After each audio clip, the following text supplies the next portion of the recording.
Hello বন্ধুরা, আজকে আমি তোমাদের দেখাবো বিহারি বিয়ের আগের দিন কী কী রিচুয়াল হয়। তো তার জন্য আমি রেডি হয়ে গেছি একদম বিহারি সেজে। বিয়েটা ছিল আমার বান্ধবীর।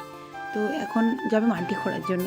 এই রিচুয়ালটার নাম মাটি খোঁড়া না, এটাকে কি যেন মটকা না মটকৌর এই যে এরকম কিছু একটা বলে, আমার বান্ধবী বলেছে। যাই হোক, আমি জানি না, যদি কোনো ভুল বলে থাকি তো যারা জানো তারা আমাকে বলে দেবে। মাটি খোঁড়ার আগে জেঠিমা প্রথমে কুদলটাকে একটু পূজা করে নিল, তারপর দিদি খুঁড়বে মাটি।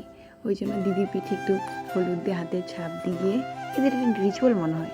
তারপরে সিঁদুরে ফোঁটা দিয়ে পুজো করে নিল, নিয়ে ফেলে দিল পান সুপটিটা, দিয়ে দিদি শুরু করলো মাটি খুঁড়তে। প্রথমে মাটি খুঁড়ে 5টা ডালাতে মনে হয় দেবে। তো এই যে দিচ্ছে পরপর সবগুলোতে একবার একবার করে দিয়ে এবার পুকুরটাকে ভালো করে খুঁড়ে নিয়ে তার মধ্যে দিয়ে দেবে জল। এবার হবে আংটি খেলা। তো এই যে আমার বান্ধবীর চোখগুলো পান পাতা দিয়ে ঢেকে দিয়েছে, এবার এখানে আংটি লুকিয়ে রাখছে প্রথমে দিদি, তারপরে সেটাকে আবার খুঁজতে হবে। তো খুঁজে নেওয়া হয়ে গেছে রিচুয়াল, এবার একটু নাচানাচি হয়ে গেল, হয়ে চলে এসেছি বাড়িতে। এবার পোতা হবে মাড়োয়া। জামাইবাবুরা সবাই মিলে এখন মাড়োয়া পুঁতবে। টাটা সবাইকে।